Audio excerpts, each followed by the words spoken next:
Welcome to this week's edition of Mob Talk. I'm Dave Stratweiser. And I'm George Anastasia with the Philadelphia Inquirer. George, we can't leave the month of March without talking about two other historical dates in the month in local mob history.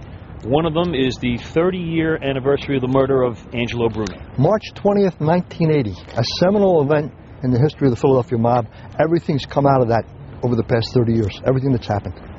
George, March 1980, I was a young buck reporter just out of journalism school.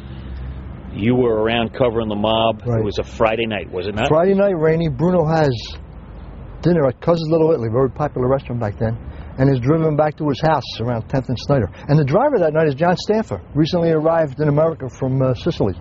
And they park in front of the house. Bruno's apparently smoking a cigarette. Stanford, according to reports, pushes the remote control to lower the windows because of the smoke, allegedly. But a guy in the shadows comes out of the shadows with a raincoat. He's got a shotgun under his raincoat, walks up behind Bruno and pops him in the back of the head. And that's where we get that infamous picture. Horrendous picture of Bruno just in the front seat of the car, his mouth wide open, dead. And he sat there for several hours while police responded and the investigation began. Back in the old days, the homicide detectives, if people in the neighborhood weren't cooperating, would leave the body there, kind of to keep the neighborhood buzzing. And say, if you're not going to help us, we're not going to be in any kind of hurry to get that out of here. That certainly was the case that night, and you could imagine all the people that turned down. This was a major event in South Philadelphia, and Bruno's body sat there for a couple hours. Yeah. Okay. John Stanford never indicted or charged for any role in this or anything like that, but there's always been buzz about that. Yeah, correct? I mean, Stanford was convicted of lying to a grand jury about the investigation, but was never convicted in terms of involvement in the actual murder. Mm-hmm. Four other guys who allegedly were involved, headed by Tony Banamas Caponegro, the consigliere, ended up dead in the wake of that. They were murdered, apparently in retribution for the murder of Bruno. And as you said, this started off a series of events and a series of mob bosses that have led us to today. Yeah, I mean, I think if you look at everything that's happened in this organization and the way it's careened out of control, everything that's happened stemmed from that night. I mean, Bruno ran a very low-key operation, make money, not headlines, and since he's gone, things have just been chaos. All right, let's go to Nicky Scarfo right after him. It was a disaster. Yeah, I mean, Scarfo kind of epitomized everything that went wrong. Within a year, Scarfo was the boss of the crime family. And, you know, Bruno used to rule with an iron fist covered with a velvet glove. Scarfo saw no need for the glove. He just was a very in-your-face, kind of arrogant guy, very violent. And with Bruno, murder was kind of a negotiating tool of last resort. With Scarfo, it became a calling card. And Scarfo would just leave the bodies on the street. Absolutely. It was Wild West, and that's what Scarfo wanted. And it changed the whole tenor of the way the mob operated. All right, then we evolved to John Stanford, correct?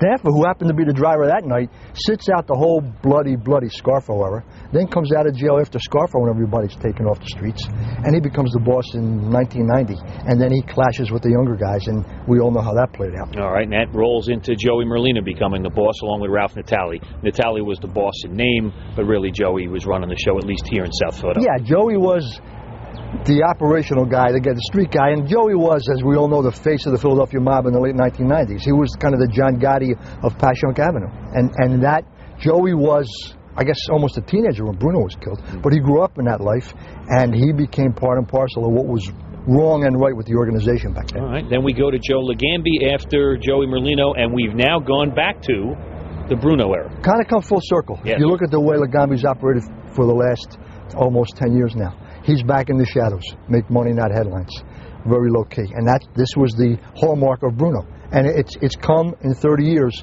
back to where it was. George, another acting boss who met his demise in the month of March, right across the street from where we're standing right now, Philip Chicken Man Testa, died on his front porch when a bomb went off. Right, March 15th, 1981, almost a year to the day from the murder of Angelo Bruno. The Ides of March. Testa was running the crime family, came home about 3 o'clock in the morning, and a nail bomb had been planted underneath the steps, literally blew him through the front door. It was a brutal death.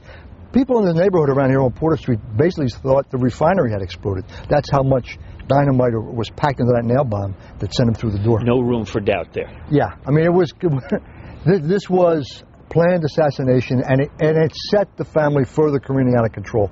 A lot of retribution as a result of that, and it further destabilized a family already destabilized by the murder of Bruno. The symbolism of the nails, because there's always symbolism in these mob hits. Yeah, I mean, you got to understand what was going on. A couple months earlier, John McCullough, the roofer's boss, had been killed.